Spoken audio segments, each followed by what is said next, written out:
안녕하세요. 김신철 변호사입니다.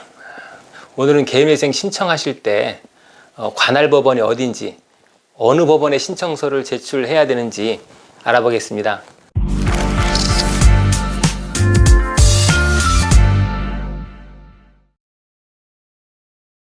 우리 법률사무소는 그 지역에 구애받지 않고 현재 전국에서 발생하는 사건을 처리해드리고 있습니다.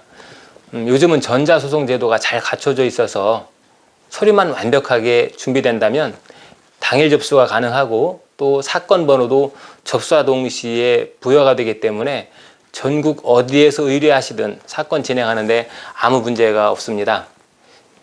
개인회생 사건의 경우에는 전속 관할 사건이라고 하거든요. 그러니까 관할 법원을 내 마음대로 정하는 것이 아니라 법에서 정해진 관할 법원이 있는 겁니다. 예를 들어서 서울에 계신 분들은 서울회생법원이 관할 법원이 되고요.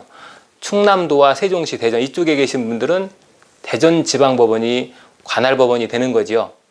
근데 보통 신청인들께서 이 주소지와 거소지를 헷갈려 하시는 분들이 많이 계십니다.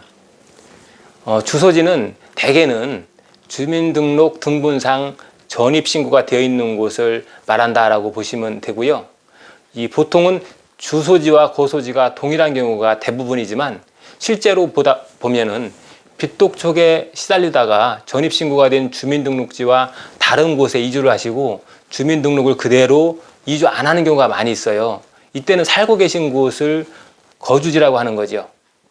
자, 그런데 실무상 보면 이 주소지와 거소지가 상이한 경우에 법원에서는 실제로 본인이 살고 생활하고 있는 그런 곳을 기준으로 관할 법원을 정하는 경우가 많이 있습니다. 다만 꼭 주소지나 거소지를 기준으로 해서 관할 법원이 지정되는 것만은 아니고요.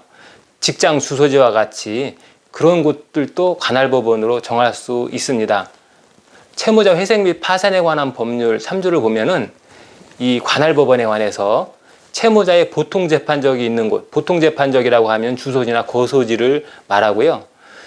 그 다음에 채무자의 주된 사무소나 영업소가 있는 곳, 이건 뭐냐면은 채무자가 영업을 하는 경우에, 개인 사업자인 경우에 그 사업장 주소지, 그리고 또 채무자가 근로소득자인 경우에, 이런 경우에는 채무자가 계속해서 근무하는 사무소나 영업소, 그러니까 직장을 의미하는 거죠. 이런 곳에서 관할을 인정을 해주고 있습니다.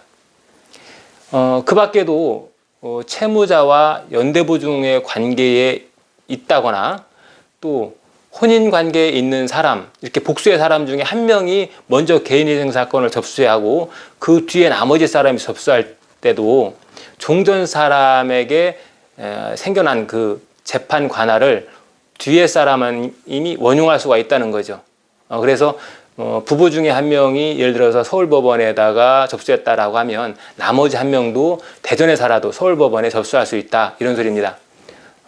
또 만약 이 관할법원을 잘못 지정해서 사건을 접수하게 되면 어떻게 될까요? 그때는 법원에서 기각을 하진 않고 관할법원으로 이송을 합니다. 이송하면 별 문제가 없는데요. 다만 문제는 뭐냐면은 이 이송 결정이 나면 이송까지 또 한 달 정도 시간이 소요된다는 거죠. 그래서 신속한 사건 진행이 어렵습니다. 그리고 여러 가지 또 번거로운 일들이 발생할 수가 있습니다. 그렇기 때문에 사건을 진행하시는데 기본이 되는 관할법원 제대로 안내받으시는 것이 매우 중요하겠습니다. 오늘은 개인회생 하실 때 관할법원을 어느 법원으로 정해서 신청할 것인지 알아봤습니다. 다음에도 다시 찾아뵙겠습니다. 김신철 변호사였습니다.